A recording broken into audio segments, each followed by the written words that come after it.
thing yearns to defy death. If from death you returned, yet the part you loved best did not, what then? Every living thing longs to be whole. Every living thing yearns to defy death. If from death you returned, yet the part you loved best did not, what then? My name is Savah, morphology specialist with Nef Anyo's Venusian terraforming expedition.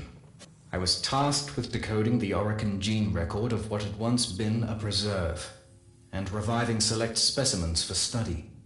This is an account of my encounter with lifeform VK7, a larger-than-average Kavat specimen possessed of atypical behavioral characteristics. Specimen VK7, unlike the others, did not come from a gene record. She was found, frozen, in a sealed closet close to the environmental control station. Her unassuming tomb for millennia.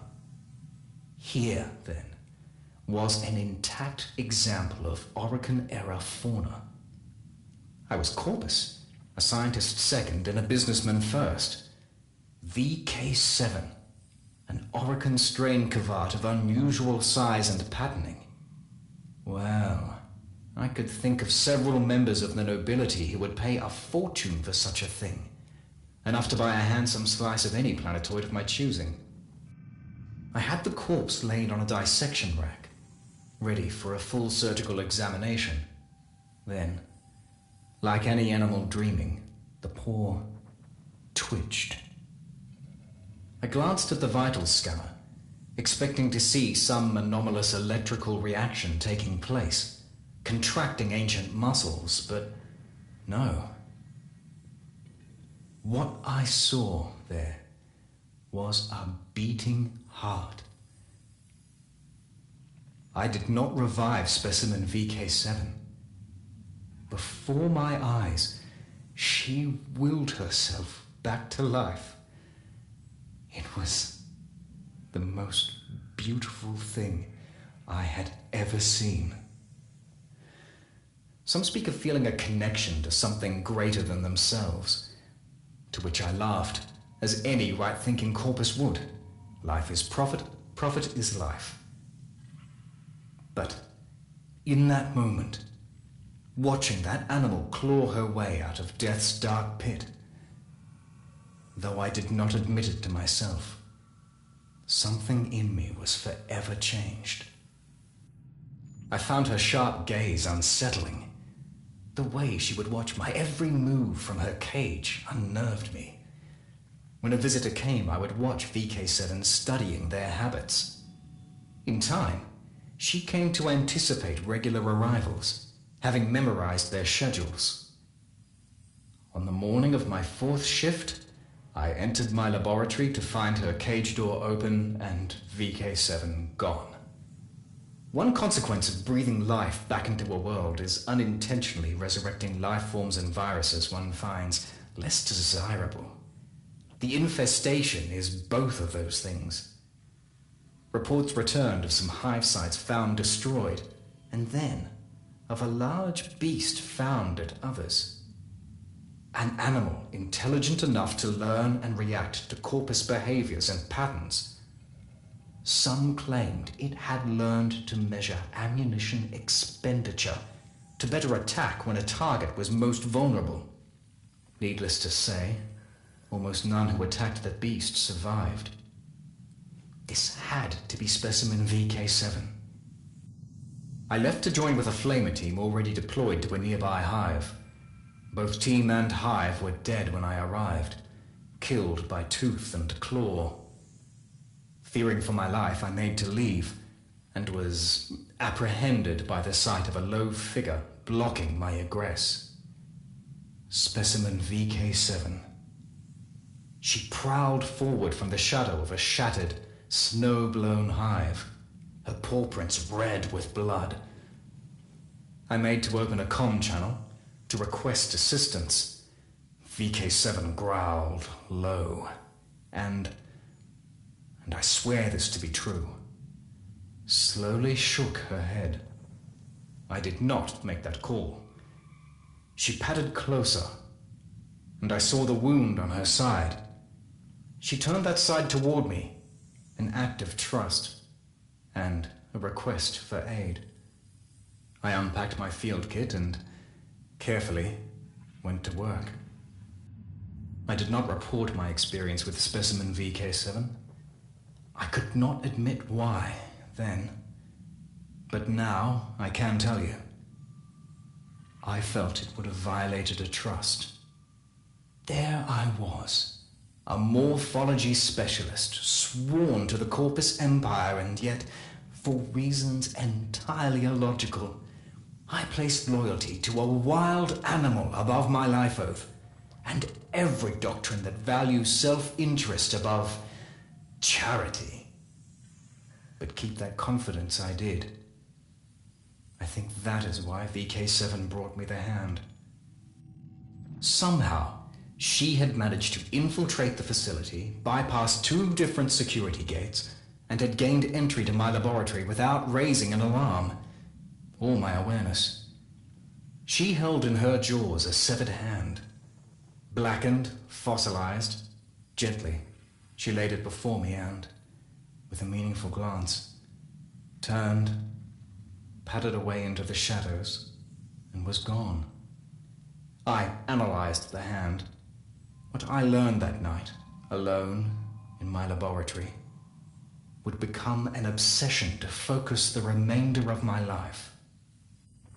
The hand was of Orokin construction, emphasis on that last word. Whoever the original possessor had been, they were born of no mother. In the past, I had been privileged to read some of Alad V's treatises on Warframes, and there could be no mistake. What I held was the hand of one of those very creatures, and one Aniocorp had no record of. Therefore, my first task was to extract a working blueprint, or as near as possible, from the sampled cellular makeup. One word recurred again and again. The word that had once been her name. Cora. Cora. I was convinced. Specimen VK7 wanted Cora resurrected. Why else bring the hand to me? Why trust me with this sole remaining piece of a lost Orokin warrior?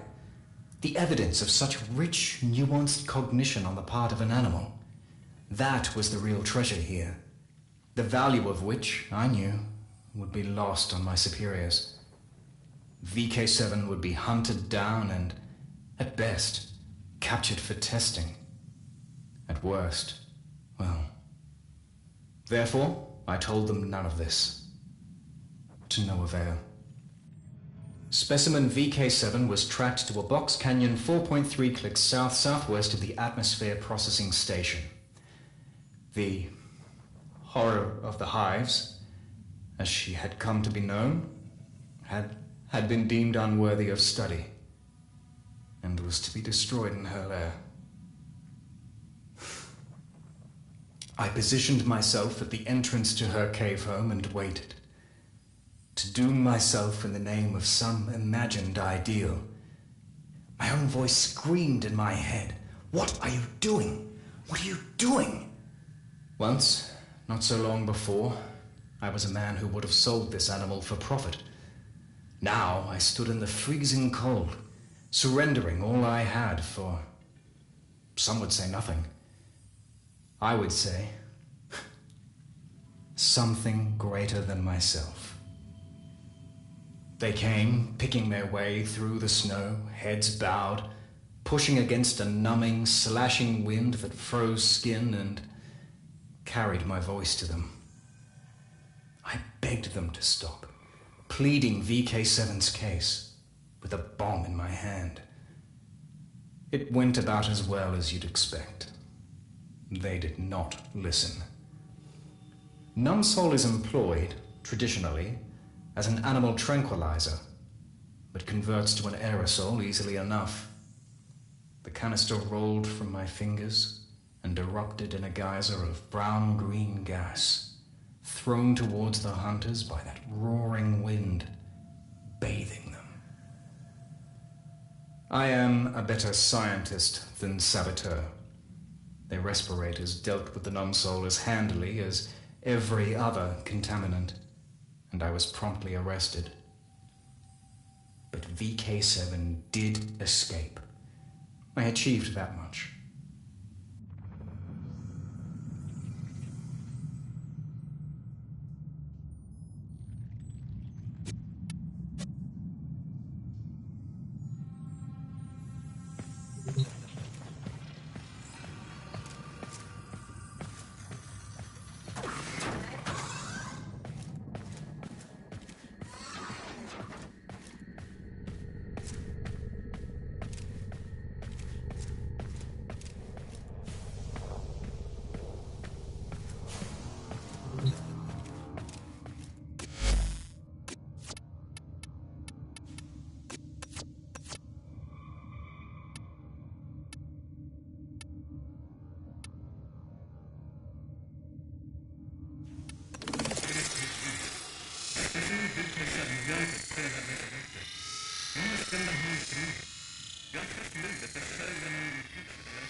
I was convinced.